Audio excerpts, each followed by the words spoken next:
Morning students of class 6. Today I will teach you chapter 10. Chapter 10 is body movement. Understood? Body moment मतलब होता है कि body में moment कैसे होता है।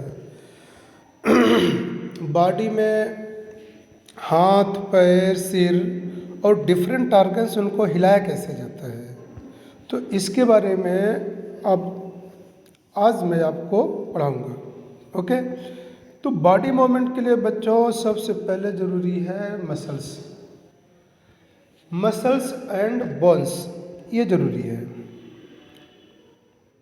मसल्स एक बहुत पावरफुल प्रोटीन होती है जो कंटैक्ट होती है, रिलैक्स होती है, कंटैक्ट होती है, रिलैक्स होती है, और इस ढंग से वो सिकुड़ती है, फैलती हैं, सिकुड़ती हैं, फैलती हैं, और इस ढंग से चलता रहता है। तो इसी के कारण अब वो अगर बोन से जुड़े होंगे तो बोन भी उसी ढंग से मूवमेंट करती है। जैसे हाथ कभी हम फोल्ड करते हैं, कभी अनफोल्ड करते हैं, तो वो जो मूवमेंट होता है हमारे बॉडी में, दो चीज़ इसके लिए ज़्यादा ज़रूरी है। पहला नंबर है मसल्स होना चाहिए, दूसरा नंबर है बोन होना चाहिए। तो आपके बुक में दिया है परफॉर्म द फॉलोइंग फंक्शन, मतलब कि फंक्शन ऑफ बोन्स या स्केलेटल सिस्टम जिसको बोलते हैं हम, स्केलेटल सिस्टम जिसको बोलते हैं, ये बोन है, ठीक है ना। तो बोन का फंक्शन ये दिया गया है, आप सब इसको पढ़ लेना, आप सब इसको लर्न कर लेना। यही चैप्टर आएगा आपके, चैप्टर 10 ही पीरियडिक टेस्ट में आएगा, आप इसको पढ़ लीजिएगा। देखिए फर्स्ट नंबर यहाँ है फंक्शन ऑफ बोन, हम समझाते हैं आपको। It helps in movement of A various body parts, जितने बॉडी पार्ट्स हैं उनके मूवमेंट का हेल्प करता है। प्रोवाइड्स शेप, बॉडी के शेप में ये भाग लेता है। And protects the soft initial organs, जो बॉडी के अंदर सॉफ्ट, कमज़ोर, कोमल ऑर्गन है उनके बचाने का काम करता है। जैसे ब्रेन हो गया, खोपड़ी बचाती है, हार्ट हो गया, चेस्ट कैविटी बचाती है। तो इस ढंग से बोन्स जो होते हैं इंटरनल ऑर्गन्स को प्रोटेक्ट करते हैं। इसके बाद आता है स्केलेटल सिस्टम आता है। स्केलेटल सिस्टम में सारी बोन्स होती हैं जो हमारी बॉडी में पाए जाते हैं, सारे बोन्स को मिलाकर एक स्केलेटल सिस्टम होता है। अब उसको हम जैसे स्कल हो गया, चेस्ट कैविटी हो गई, लेग्स हो गए, ये सब मिल करके स्केलेटल सिस्टम बनाते हैं, मतलब इसके अंदर स्केलेटल सिस्टम भरा होता है। तो फर्स्ट ऑफ ऑल हम आप सबको बताएंगे स्कल। ये जो स्फेरिकल बॉडी होती है, गर्दन के द्वारा मेन बॉडी से जुड़ा होता है, सबसे ऊपर होता है ह्यूमन बॉडी में, उसे हम स्कल कहते हैं। अंडरस्टूड? उसे स्कल कहते हैं। अब देख लीजिए फिगर में दिया हुआ है, तो इसी स्कल के अंदर जो ब्रेन होता है वो सेफली बना होता है, मतलब कि इसके अंदर जिस एरिया में या जिस वॉल्यूम में ब्रेन होता है, ब्रेन पाया जाता है, उसी को हम क्या बोलेंगे? क्रेनियल कैविटी बोलेंगे। उसको हम क्रेनियल कैविटी बोलते हैं।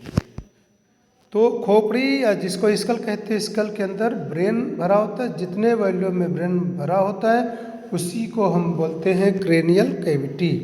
और जिसका क्रेनियल कैविटी ज़्यादा बड़ा होगा उसका माइंड ज़्यादा बड़ा होता है, जिसकी क्रेनियल कैविटी छोटी होती है उसके पास जो विजडम है कम होता है। जैसे अगर हम चले डेवलपमेंट में, इवोल्यूशन में, बंदर से ओरिजिनेट हुए चिंपैंजी, चिंपैंजी से ओरिजिनेट हुए ह्यूमन, तो सबसे कम नियर अबाउट बंदर का क्रेनियल कैविटी है, उससे हाई चिंपैंजी आ जाते हैं, चिंपैंजी से हाई ह्यूमन बॉडी आ जाती है। ह्यूमन के जो क्रेनियल कैविटी होती है सबसे बड़ी कैविटी होती है, इसको हम स्कल बोलते हैं। अब आता है स्पाइंस, बोन्स और बैकबोन। जिसको हम रीढ़ की हड्डी कहते हैं। अब देखिए कि पीछे साइड रीढ़ की हड्डी गर्दन से लेकर के नीचे तक एक हड्डी की लकीर, हड्डी की लाइन बनी हुई है। उन्हीं सारे बोन्स को हम क्या बोलते हैं? स्पाइंस बोन, बैकबोन या वर्टिब्रल कॉलम उनको बोला जाता है। इतने सारे नाम से उनको बुलाया जाता है। ओके, आपके बुक में दिया है यहाँ means cervical. First number cervical vertebrae है जो गर्दन बनाती है, गर्दन में पाई जाती है। सेकंड नंबर थोरेसिक वर्टिब्री जो सीना बनाती है, जिस सीना के सामने जो सीने के हड्डी के पीछे मतलब सीने के जस्ट पीछे जो होती हैं वो सब थोरेसिक वर्टिब्री होते हैं। उसके बाद आता है लंबर वर्टिब्री। लंबर का मतलब जो कमर रीजन में होता है, इसे हम लंबर वर्टिब्री कहते हैं। नंबर 5 इसकी सैक्रल वर्टिब्री जो होती है कमर के नीचे वाला पोर्शन। कॉर्डल जो होता है वो छोटा सा होता है और वो निचला पोर्शन होता है। अगर नंबर देखा जाए तो सर्वाइकल वर्टिब्री जो होते हैं 7 होते हैं गर्दन में, थोरेसिक वर्टिब्री 12 होते हैं, लंबर वर्टिब्री 5 होते हैं, सैक्रल वर्टिब्री 5 होते हैं, कॉर्डल वर्टिब्री 4 होते हैं, टोटल 33 होते हैं। ओके, ये ह्यूमन बॉडी के वर्टिब्रल कॉलम्स का है। अब आता है ट्रंक बोन्स। ट्रंक बोन का मतलब गर्दन के नीचे और दोनों टांगों के ऊपर का जो पूरा क्षेत्र है उसे हम ट्रंक बोलते हैं। ट्रंक 2 पार्ट में बांटा जाता है, ऊपरी पार्ट को थोरेसिक, निचले पार्ट को एब्डोमेन। थोरेसिक एंड एब्डोमेन ये 2 पार्ट होते हैं।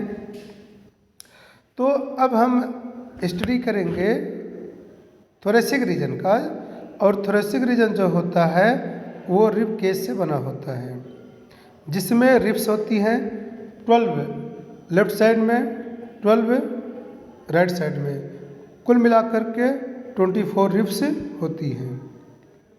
और आगे एक होती है फ्लोटिंग, ये सामने सीने पर ये होते हैं, इसको बोलते हैं फ्लोटिंग रिब्स। फ्लोटिंग नहीं, इसको बोलते हैं स्टर्नम। स्टर्नम बोन होता है, स्टर्नम दिया है बुक में आपके। स्टर्नम एकदम सामने होता है, बीच में होता है। स्टर्नम के जस्ट पीछे बैक साइड में थोरेसिक वर्टिब्री होती हैं। तो स्टूडेंट्स से आप सब इसको पढ़िएगा, लर्न कर लीजिएगा। ये चैप्टर आएगा आपके पीरियडिक टेस्ट में। If any problem ask me. Thank you very much. May God bless you.